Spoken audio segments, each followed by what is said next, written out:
dah dilantik sebagai ketua panitia KMK di peringkat SPM. Sekaligus juga saya dilantik sebagai guru KMK barulah untuk menggantikan guru KMK sedia ada sebab dah pindah. Jadi kaitan dia dekat situ adalah saya takut saya kena mempertimbangkan dari segi pembahagian waktu. Begitu. Sebab jadual saya pun sekarang sudah padat.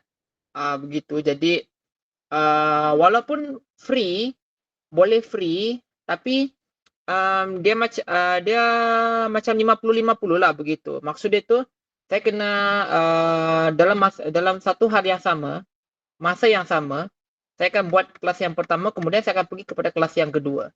Jadi bila saya buat separuh begitu, nanti dia akan macam kenapa tak buat sampai habis macam tu kan. Jadi saya tak mau macam tu lah. Kalau saya mula biar saya akan habiskan lah macam tu. Okey, Jadi faham. macam tu lah. Tapi apapun saya masih lagi masih lagi mempertimbangkan, dan sekiranya saya boleh, saya akan bagi ataupun saya akan maklumkan lah siapa yang nak join. Saya akan buka pendaftaran lah. Tapi untuk buat masa ni dulu saya masih lagi dalam pertimbangan lah. Cuma untuk yang kelas ulangan tu memang perancangan untuk ada, tapi buat masa ni belum, masih lagi dalam perancangan lah begitu.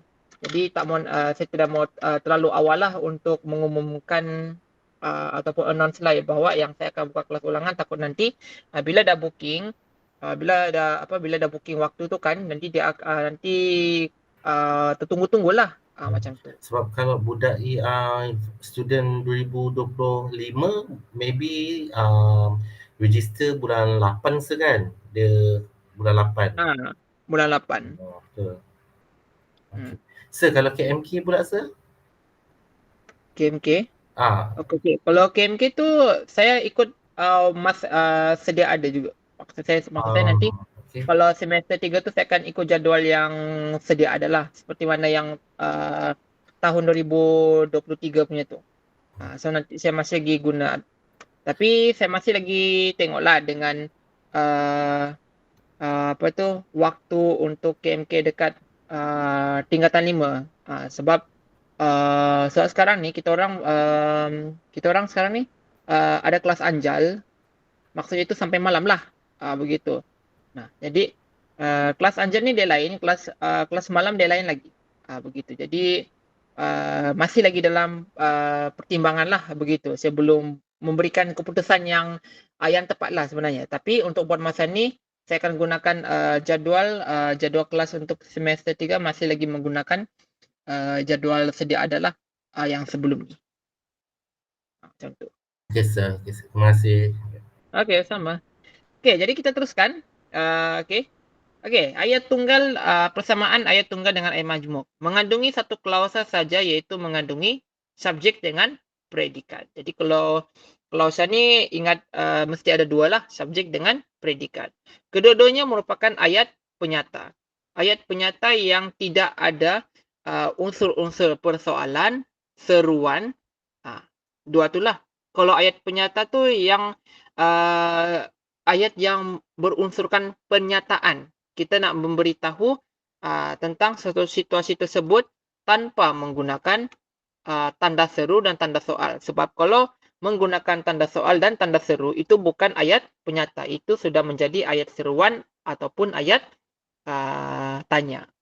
Itu adalah persamaan antara kedua-dua ayat. Ayat itulah ayat tunggal dengan ayat majmuk. Okey. Untuk ayat tunggal, perbezaan dia. Ayat tunggal susunan biasa dan susunan songsang. Jadi boleh dipindahkan.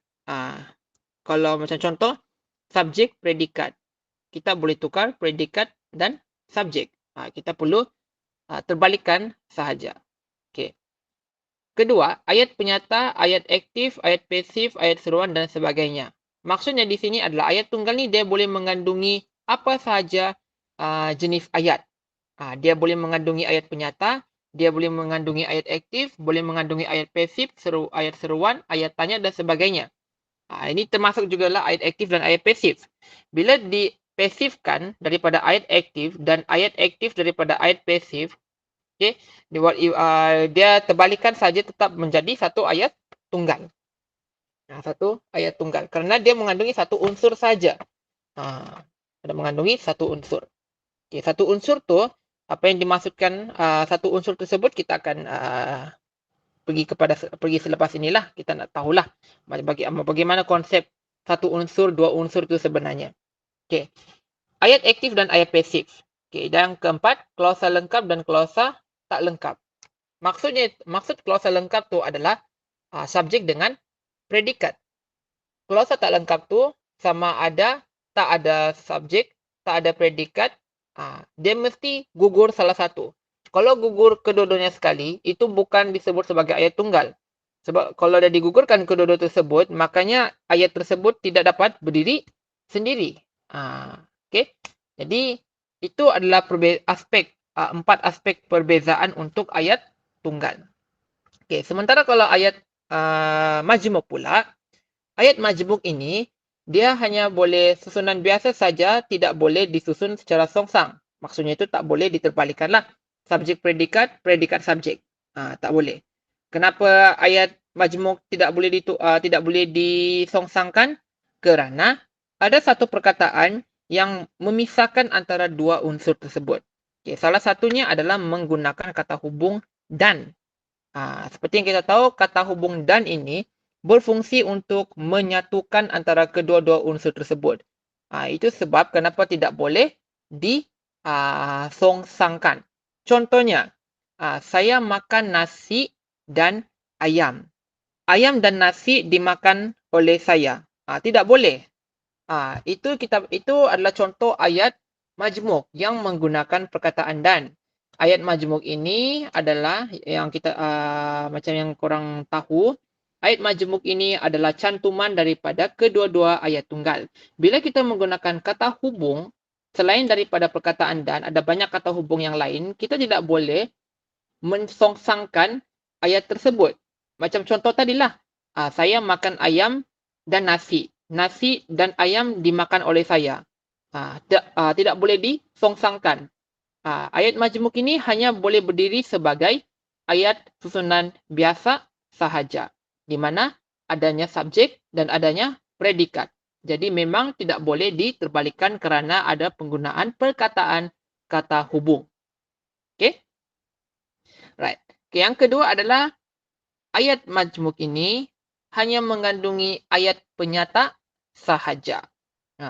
Kenapa tidak boleh ada ayat seruan, ayat tanya? Sama juga seperti yang saya cakapkan tadi, tidak boleh disongsangkan, tidak boleh diterbalikan. Okey. Ketiga, ayat majmuk ni dia hanya mengandungi ayat aktif saja. Okey. Sama jugalah konsep tadi, dia tidak boleh pasifkan ataupun tidak boleh diterbalikan, tidak boleh disongsangkan. Dan satu klausa lengkap sahaja, iaitu kedua-duanya mesti ada subjek dan predikat, tidak boleh digugurkan subjek atau predikat ataupun kedua-duanya sekali, kerana kalau digugurkan ayat tersebut tidak boleh berdiri sendiri. Okey, sampai sini boleh faham perbezaan antara ayat tunggal dengan ayat majmuk? Boleh dapat bayangkan tak macam mana cara daripada contoh ayat tunggal dan ayat majmuk tersebut yang korang pernah tulis sebelum ini, boleh dapat kita bezakan melalui penerangan seperti ini. Okey, kalau ayat tunggal tu, kita ayat tunggal ni dia cuma ada satu line sajalah macam tu. Kita cuba ingat cara kita sendirilah. Ayat tunggal ni dia cuma dia hanya satu line saja terus. Manakala kalau ayat majmuk ni dia ada banyak line-nya tersendiri. Maksudnya ayat majmuk ini dia terhasil daripada gabungan beberapa ayat tunggal. Sebagai contoh, 3 ayat tunggal. Macam mana kita nak cantumkan semuanya sekali? Makanya itu terbentuk daripada ayat majmuk. Dengan penggunaan perkataan kata hubung sama ada dan, atau, manakala, dan sebagainya yang bersesuaian. Kalau soalan tanyakan, dia minta kita untuk jelaskan perbezaan antara ayat tunggal dengan ayat majmuk. Kita ambil 4 poin ini saja untuk membezakan antara kedua-duanya. Tapi biasanya, saya ingat tak pernah ditanyakan lah. Tapi mungkin mana tahu soalan nanti akan ditanyakan untuk korang pula. Jadi boleh bersedialah. Okey. Okey, kita tengok contoh soalan di sini. Okey. Ayah menonton televisyen, ibu membaca novel. Ayah menonton televisyen sementara ibu membaca novel. Okey, so kita tengok di sini kita boleh dapat melihat konsep ayat tunggal dan ayat majmuk di sini. Okey. Kita perhatikan 3 contoh ni. Okey. Ayah menonton televisyen, ibu membaca novel. Ini adalah contoh ayat tunggal. Okey. Ayat tunggal hanya ada subjek dengan predikat. Macam contoh ni. Yang ayat pertama, ayah menonton televisyen. Subjek tu adalah ayah dan predikat tu adalah menonton televisyen. Adakah boleh dipasifkan ataupun tidak? Okey. Jadi boleh kalau kita tengok di sini pun boleh dipasifkan lah. Okey. Boleh dipasifkan. Tapi kita kena tahu tidak semua ayat tunggal itu, walaupun ayat tunggal tu boleh dipasifkan, kalau kita tengok ataupun bergantung daripada konteks ayat itu, tidak semua ayat tunggal tu dia boleh dipasifkan. Contohnya, ayah menonton televisyen. Macam mana nak pasifkan ayat tersebut? Televisyen ditonton oleh ayah. Tidak boleh sebab ditonton tu sebab perkataan ditonton, walaupun ada imbuhan di yang menunjukkan ada maksudnya tersendiri bahawa benda itu adalah dilakukan oleh pelaku, tapi televisyen itu, perkataan televisyen dia dipindahkan kepada subjek. Jadi tidak boleh lah. Masih tidak boleh. Sama juga dengan ayat kedua. Ibu membaca novel. Jadi tidak boleh ataupun tidak dapat dipasifkan. Jadi itu adalah contoh ayat tunggal. Okay. Pada ayat nombor 3 pula, ia telah dicantumkan 2 ayat tunggal menjadi 1 ayat. Yang akhirnya kita panggil sebagai ayat majmuk. Ayah menonton televisyen sementara ibu membaca novel. Ayah menonton televisyen ayat 1, ibu membaca novel ayat 2. Jadi telah dicantumkan menjadi 1 ayat yang kita panggil dia sebagai ayat majmuk. Sebab kenapa ayat majmuk? Telah menghubungkan 2 ayat tunggal menjadi 1 ayat dengan menggunakan perkataan kata hubung. Kalau kita tengok pada ayat nombor 3 ni, menggunakan perkataan sementara. Nah, sekarang ni kita akan menjawab soalan lah. Apakah bentuk ayat 1, 2 dan 3 di atas? Jadi, kita jawab ayat 1, ayat tunggal, ayat 2, ayat tunggal, ayat 3, ayat majmuk. Dapatlah 3 markah. Tuliskan klausa yang membina ayat 3. Okey, macam mana kita nak membina klausa? Kita pisahkan subjek dengan predikat. Kita pecahkan. Sama ada nak tulis dalam bentuk klausa bebas ataupun klausa tak bebas.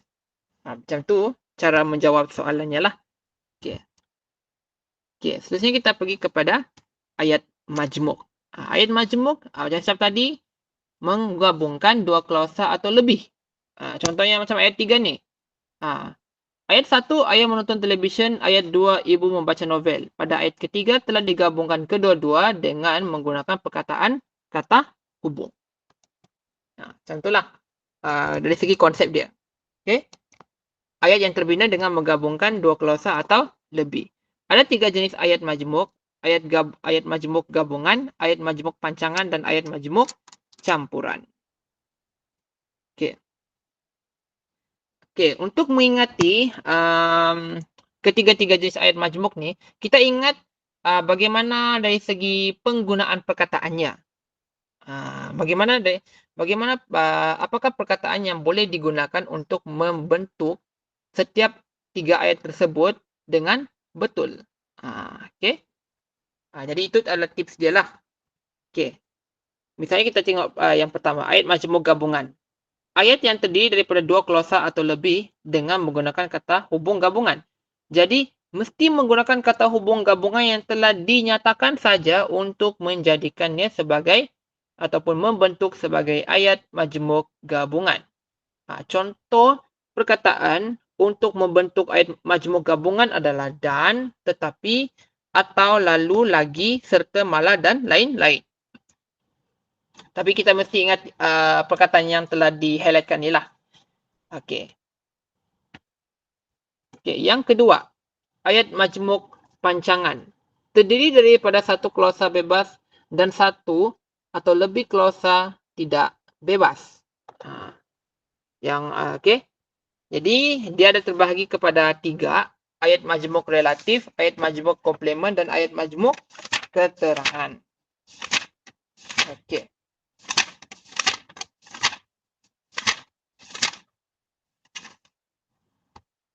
Okey. Kita tengok yang pertama, ayat majmuk pancangan relatif. Okey. Untuk ayat majmuk pancangan relatif ini, biasanya menggunakan perkataan kata hubung yang. Fungsinya adalah untuk meluaskan subjek atau predikat. Okey. Perkataan yang itu kiranya macam kita nak terangkanlah tentang objek tersebut yang kita ingin terangkan. Contohnya, baju yang berwarna merah itu mahal. Baju yang diduduk di atas budak yang diduduk di atas kursi itu sedang membaca buku. Pak Samad menebang pokok jambu yang sudah tua. Jadi, untuk menulis ataupun katakanlah kalau soalan tu dia nak minta kita untuk tulis satu contoh ayat majmuk pancangan relatif, pastikan ayat yang kita tulis itu menggunakan perkataan yang. Sebab perkataan yang itulah yang akan membuat kita menjadikan sesuatu ayat tersebut itu adalah dikenali sebagai ayat majmuk pancangan relatif. Okey. Ayat majmuk komplement. Mengandungi klausa komplement yang berfungsi untuk melengkapkan ayat tersebut. Jadi dengan arti kata lain, ayat majmuk pancangan komplement ni kita tidak mau biarkan ayat itu tergantung. Makanya mesti menggunakan kata hubung untuk menghubungkan antara kedua-dua tersebut biar ia menjadikan dia sebagai satu ayat yang bermakna. Okay. Contohnya, saya beranggapan bahawa dia tidak bersalah.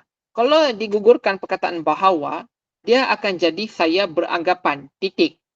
Dia tidak bersalah, titik. Jadi, tidak menunjukkan hubung kait langsunglah. Tidak lengkap dan tidak bermakna. Sama juga yang kedua, memang sukar untuk Datuk menebang pokok yang besar itu.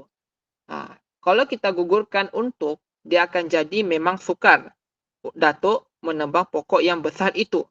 Jadi, tidak nampak penyampaian secara jelas lah kalau kita tidak menggunakan kata hubung yang mengandungi unsur-unsur melengkap ataupun komplement. Sama jugalah untuk contoh yang nombor 3 dan contoh nombor 4. Ayat majmuk pancangan keterangan. Mengandungi satu klausa bebas dan satu atau lebih klausa tak bebas yang berfungsi sebagai keterangan kepada predikat. Jadi ini menggunakan unsur perluasan. Keterangan memberikan huraian lanjut dan menegaskan makna klausa bebas. Keterangan boleh hadir sebelum atau selepas klausa bebas. Okey. Ayat majmuk pancangan keterangan. Okey, kita tengok contohnya bagaimana. Okey. Untuk ayat majmuk keterangan ini, okey, sebenarnya perkataan ini yang biasa kita gunakan untuk memperluaskan lagi bahagian huraian tersebut. Okey. Sebagai contoh, saya akan bagi satu ayat. Okey, saya makan. Titik. Saya makan apa? Okey. Jadi kita bagilah keterangan untuk ayat saya makan. Jadi kita boleh gunakan saya makan dengan banyak hingga gemuk. Jadi keterangan di situ adalah hingga gemuk. Itu sudah masuk dalam predikat lah sebenarnya. Tapi dalam bahagian predikat tersebut telah diperluaskan lagi supaya kita boleh faham betul-betul dengan satu ayat yang telah kita tuliskan itu. Okay. Jenis ayat majmuk keterangan ada 9 keterangan di sini. Hanya perkataan yang telah disenaraikan ini saja yang kita boleh gunakan dalam penulisan satu ayat tersebut. Okey.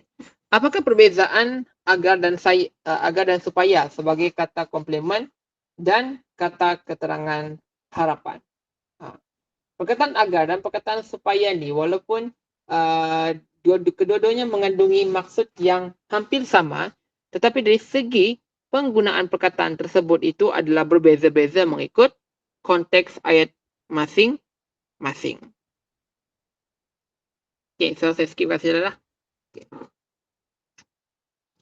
Ayat majmuk campuran mengandungi lebih daripada satu jenis klausa, campuran klausa bebas dan klausa tak bebas. Okey. Nah, jadi unsur klausa bebas dan klausa tidak bebas sudah dimasukkan sekali lah dalam satu ayat tersebut. Okey. Okey, sebagai contoh, lelaki itu menjolok buah kelapa untuk dijual bagi mendapatkan wang saku. Okey. Okay, jadi ada beberapa campuran yang kita boleh dapat lihat di sini. Yang pertama adalah klausa bebas dan juga kata hubung. Okay. Sama juga dengan yang kedua dan ketiga. Pak Mat, penjual kain batik cap bunga raya, masih lagi berniaga di setiap kampung sejak beberapa tahun lalu. Okay, kalau yang campuran ni kita akan gabungkanlah kata hubung yang kita dah pelajari serta unsur klausa tersebut. Unsur klausa tu dia mesti ada subjek dengan predikat.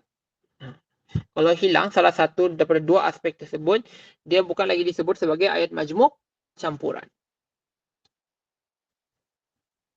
Okey. Contoh soalan. Kehidupan rakyat pada zaman darurat ibarat kais pagi makan pagi, kais petang makan petang, namun mereka tetap bersyukur. Okey. Jadi untuk soalan sebegini, ia memerlukan kita menggunakan kata hubung yang sesuai untuk menggambarkan sesuatu situasi tersebut. Okey. Jadi sampai sini sajalah sebenarnya untuk kelas kita mengenai tentang bentuk ayat ini. Jadi tidak terlalu banyak sebenarnya untuk kita nak fahamkan, cumanya di sini yang perlu kita kena fahamkan betul-betul adalah bagaimana untuk membezakan ayat tunggal dan ayat majmuk. Okey, apa perkataan yang kita boleh menggunakan ya untuk menghubungkan kedua-dua ayat tunggal biar menjadi satu. Okey, tadi saya dah sebutkan sebagai ada sebut unsur-unsur kan. Okey, unsur itu yang dimaksudkan adalah ayat tunggal itu. Okey, unsur satu tu dia bersamaan dengan ayat tunggal satu. Manakala unsur dua itu kita panggil dia sebagai ayat tunggal dua. Sebagai contoh, ayat tunggal satu, saya suka Marmi. Gitu contohlah, saya suka Marmi. Ayat tunggal dua, saya suka Sofia. Jadi bagaimana kita nak itu kita panggil sebagai dua unsur lah. Dua unsur. Jadi bagaimana kita nak menggabungkan dua unsur tu menjadi satu ayat? Kita gabungkan kedua-dua ayat tersebut biar menjadi satu ayat. Jadi saya akan tulis saya suka Marmi dan Sofia. Perkataan dan tu adalah kata hubung, itulah yang berperanan untuk mencantumkan kedua-dua ayat tunggal tersebut.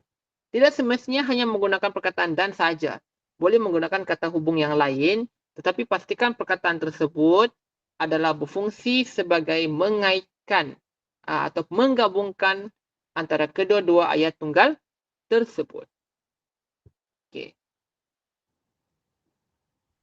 Jadi untuk kelas kita pada hari ini, apa yang kita perlu kena tahu adalah kita kena fahamkan konsep ayat tunggal dan ayat majmuk. Kita membezakan ayat tunggal dan ayat majmuk serta kita belajar untuk kita kena pasti dan mengetahui mana satu ayat tunggal, apa yang kita boleh lakukan untuk mengenal pasti itu adalah ayat tunggal dan sebaliknya untuk ayat majmuk. Okey. Jadi sebelum kita akan tutup kelas kita pada hari ini, ada soalan nak tanya?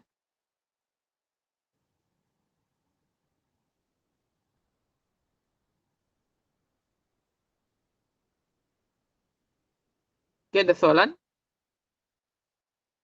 Atau tak ada? Tak ada, cikgu.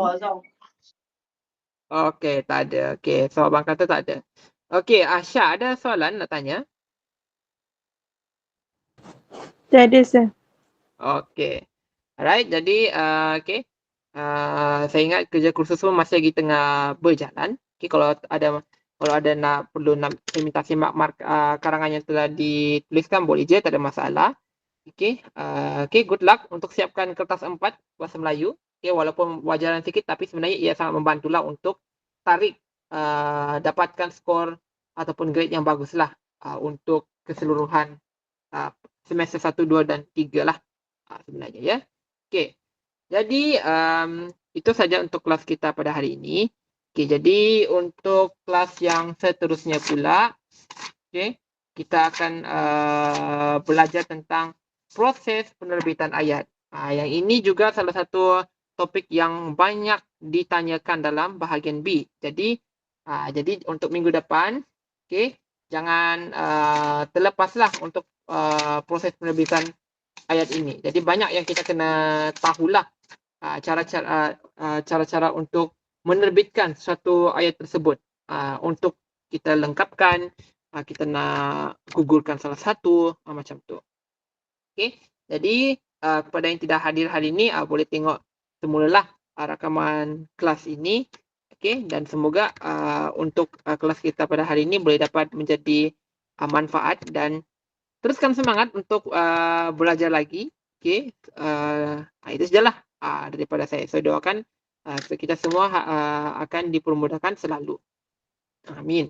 Okay, jadi itu saja untuk kelas kita pada hari ini. Terima kasih Saizawati, terima kasih Syah dan terima kasih Abang kerana menghadiri kelas kita yang pertama setelah kita telah bercuti selama seminggu di penggalian kedua ni. Okay, terima kasih sekali lagi.